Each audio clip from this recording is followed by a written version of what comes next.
Hey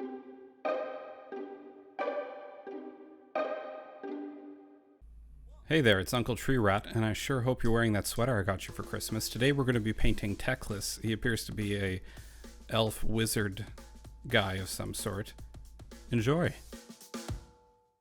So I kind of wanted this video to show the process that I do when I'm trying to figure out a new way to create something I haven't created before, which means showing some of the hiccups as well. Let me show you an absolute disaster. So I used to make marble by using dryer sheets, but I don't use dryer sheets anymore because they wreck the dryer. So I was like, oh, what about steel wool? That's brilliant, right? That's even more... No, look at that. It's absolute... That took a long time. Steel wool doesn't make a great stencil. Don't do what I did, just base coat the thing white. And we're gonna paint it by hand. This is one of those things that is genuinely so much faster and easier than it looks. I'm using a big honkin' watercolor brush, drawing lightning shapes and then coming in with a brush mostly full of water to thin the lines out on one side. Following that, you can just paint in thin lines into the broader ones that you've established, but that's not even necessary if you don't want to spend that time on it. I wanted there to be gold streaks as well, but when I tested it with an actual gold paint initially, it just looked like a finger painting, so I used an ochre first to establish where I wanted everything to be. Then I just drew actual gold paint lines into the yellow, which for whatever reason seemed to read better. Here I am painting in some manual lines using Flow Aid to make it easier. You'll notice I used some dark wash for some depth earlier, but I think it just kind of muddied things up with white marble. I probably wouldn't do it again in the future. A little bit of off-white dry brushing, and we're done. And I swear to God, these steel wool pieces just kept coming out of the base out of nowhere. For the rest of my first pass at the base, I just used Hull Red on all of the rocks, mixed in some ochre for the high points, and slathered it full of Agrax Earthshade, which I can't believe I'm actually using to shade earth. I did a quick chestnut and violet ink pass at the trees as well, and left it all just at that point to come back to later. Very low effort. I prefer to dart around all over the model and refine things later, so that if I find out something just isn't working for a composition, I haven't lost as much work if I need to body it and start over later. For the Sphinx, I wanted to refine what I had learned about feathers when I was painting Magnus the Red. Painting bright on black is dreadful, so I hit all the points I knew I wanted to be brighter eventually with an off-white. I wanted this thing to look real birdly, so I did a once over on the mid and dark areas with a falcony looking orange.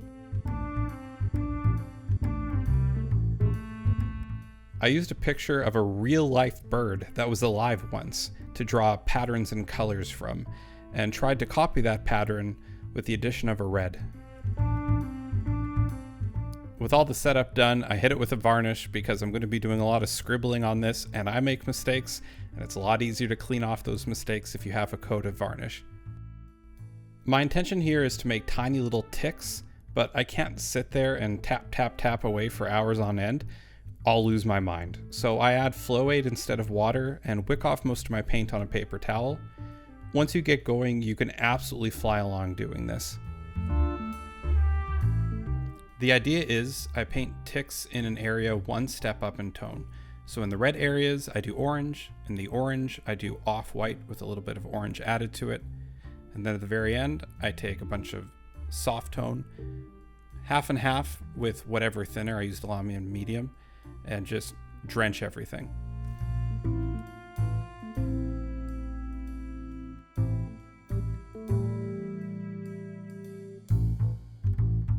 For whatever reason, with the medium added, I don't really get any tea staining, but once that dries, like an hour later, I come back and I just kind of repeat the process. This might not be necessary, but it's a quick way to just get 2 easy layers of depth.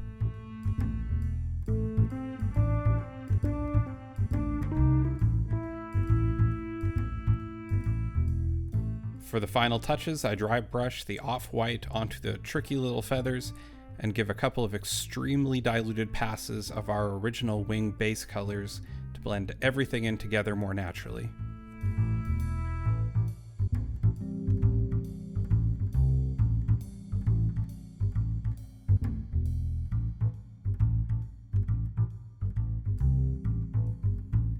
Alright, time for the head Keebler. This was a lot of farting around for me, trying to see what works. Same as the bird, I set up my base colors. The exterior cape, I knew I wanted to be blue, so that was easy. I started myself off with an easy dark coat, and then all over a higher value blue. The inside cape, though, I had this agonizing analysis paralysis where I moved between purple, red, and eventually brownish red. I know it seems picky, but these starting steps are so important, it's not really worth rushing through for me. Elves all make me think of the Malfoys from Harry Potter, so I go all in on the blonde, specifically picking colors that I know I'll be using for gold later on. Can I try to convince you that freehand isn't so bad? Look, I'm doing the first step with the big honkin' watercolor brush. The secret is honestly just flow improver and copying a source image. Become a photocopier. Set up your dirty, ugly little sketches first, and worry about the details afterwards. I want this cloak to look like the outside is actual stitching, so I do the exact same thing I did with the wings, but smaller ticks, and with an ochre color. But Mr. Rat, you scream directly into your filthy monitor. Wouldn't that be even harder? You'd think that, but honestly it's somehow easier. I'm not having to drag my brush around, I'm literally just tapping the cloak at an angle with my brush. Covering all of these lines with ticks was pretty quick. At this point it's not looking great, but it doesn't need to. We're going to build up to that. I shade in the midtones with a golden ink, then the darker areas with a rust wash. I'm not worried about getting it on the blue because I'll be going over that anyway.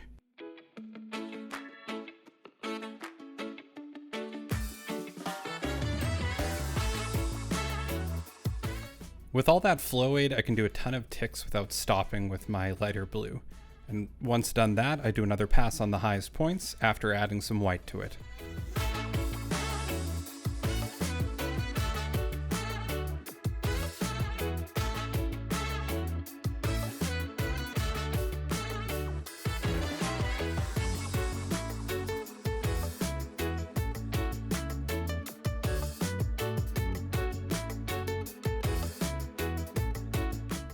I add medium to this, but it doesn't really need it.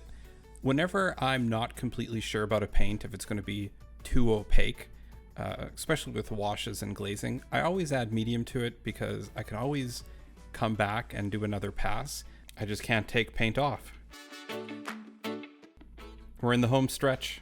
I do another pass of our original ochre with the smallest bit of white added in on the highlights, then even more white added for the highest highlights and places I want your eye to go.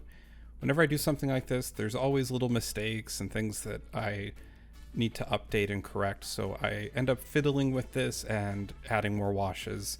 But after a few minutes, we're done.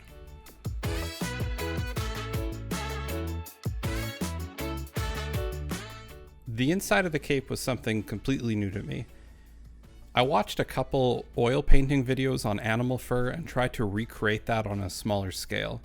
The approach seems to be to block in some loose, wavy black spots to indicate where the fur separates, then add in a brownish or reddish series of loose flowing fur lines and slowly refine those lines and build them up while adding progressively more and more white.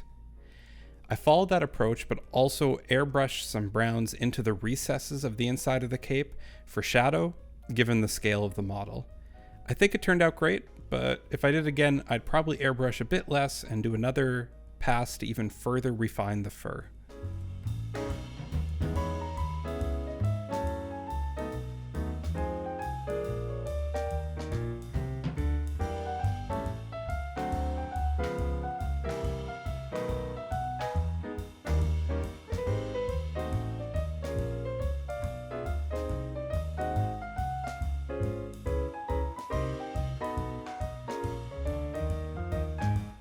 For Teclis himself, I went quite over the top with the colors to contrast the mundane ground and bird feathers beneath him. I used blue to teal all the way up to mint for his clothing to give it a kind of fancy wizard going to an award ceremony kind of vibe, or prom or something. I'm sure elves have prom. I'm not going to comment much on these boots because I don't like them. I think you can do better. I don't know. I just wanted to try something new. I guess I'll comment on them. I just did red and then I kind of sponged orange all over it and then hit them with some snakebite leather after highlighting them. I thought it would give it maybe an easy, natural, rugged leather look, but I don't know, man. It's all right. For the gold, I used the same colors as the hair earlier. I was actually bouncing between Teclis here and the cat because I find I spend a lot of time waiting for things to dry. A once over with an ochre, an orange wash, a re-highlighting with the ochre, then add white to block out where the reflections are going to be. I know lots of people say to do one part of non-metallic metal at a time before moving on, and that's great for them, but I need to do a rough blocking out of the whole thing first. Hold it away from me and squint at it to know if my highlights make sense or not. Some people have an eye for how metal reflects, and I might not have that skill, but I definitely can squint at things. I'm actually finding myself squinting at things more and more lately as I get older. I take a quick gold break to work on some details, and I decide to use purple as a base for the flesh, as well as his ornamentation. The highlights I add on top of each are wildly different from each other, but it gives it kind of a cohesive base to start out from, and I'm really trying to work on my models not looking like exploded clown viscera. I'd show you more of the face as I paint it, but I don't know what happened to the footage. I swear to God I had the camera on.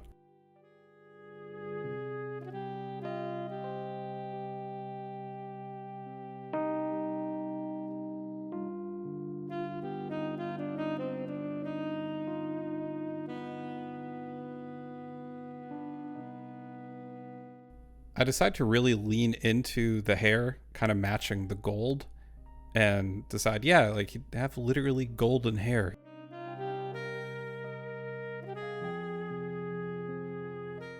For the skin, I'm highlighting up using a golden flesh color, but for the ornamentation, I'm just adding in my off-white in subtle increments and slowly building them up.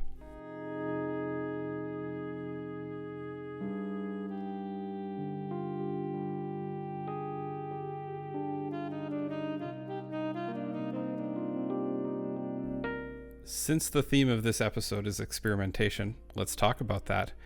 I decided I wanted the face and horns to be steel, and that's fine. I layer them as you see. I added a wash, and then thought, hey, what if I did some cool reflections? I airbrushed the head from two opposite directions, using blue and red, like the ground reflecting from one way and the magic of Teclis from the other. This was a good idea. This almost worked. The problem is, I was in too much of a rush reinforcing my highlights when I was done. I should have selectively sketched out my highlights after that with my bright color, then softly glazed the transition from those extreme highlights into the airbrushed color using my gray midtone, but had a very soft hand with it. I was too heavy-handed and I deleted nearly all of that airbrush work and ended up basically where I started. Only time is lost. Knowledge gained. This is fine. I didn't want to cake him in paint and try again, so I left it where it was and moved on.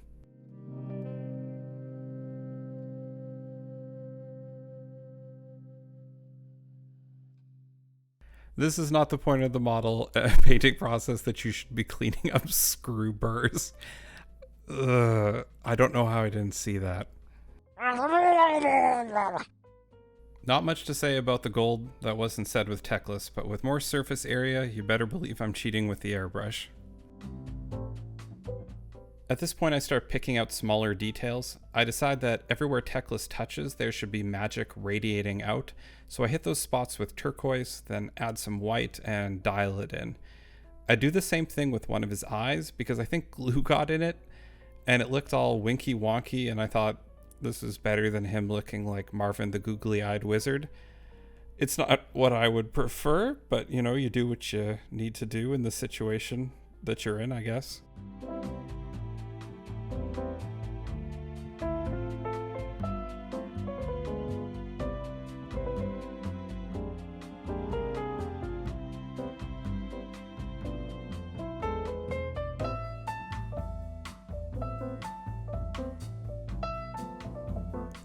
Alright, so here's my heavy hand ruining the effect that I talked about, but one thing worth noting here is the difference between too little to notice and so opaque that it deletes all of your work is very minimal.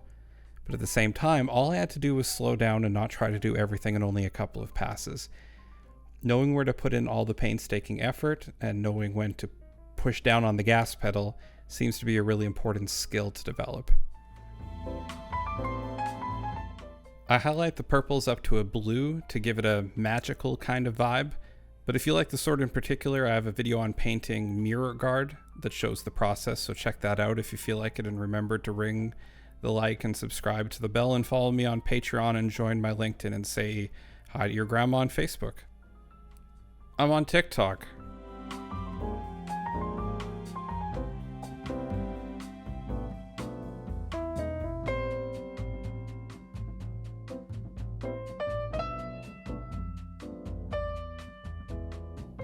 With renewed vigor, I return to the base, which is looking kinda dull. The previous dry brushing wasn't enough, so I reapply it. I paint some metal just well enough to look good with some rust effects. Add some more depth to the rocks with blue contrast paint for the recesses. Some yellow here and there for variety. And use more of my favorite mildew technical paint on the lower parts of the marble, which I know this doesn't look like it's not that moist, so it probably wouldn't have, mildew or whatever, but I think it's a neat look, and sometimes that just has to be good enough.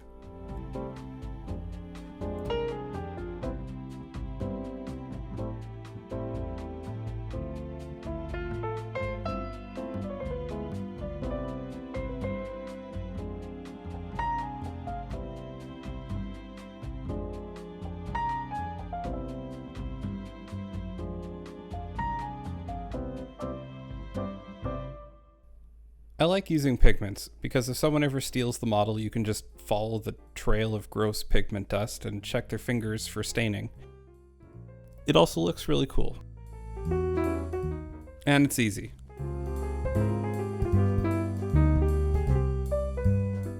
Oh my god, guys, it's done.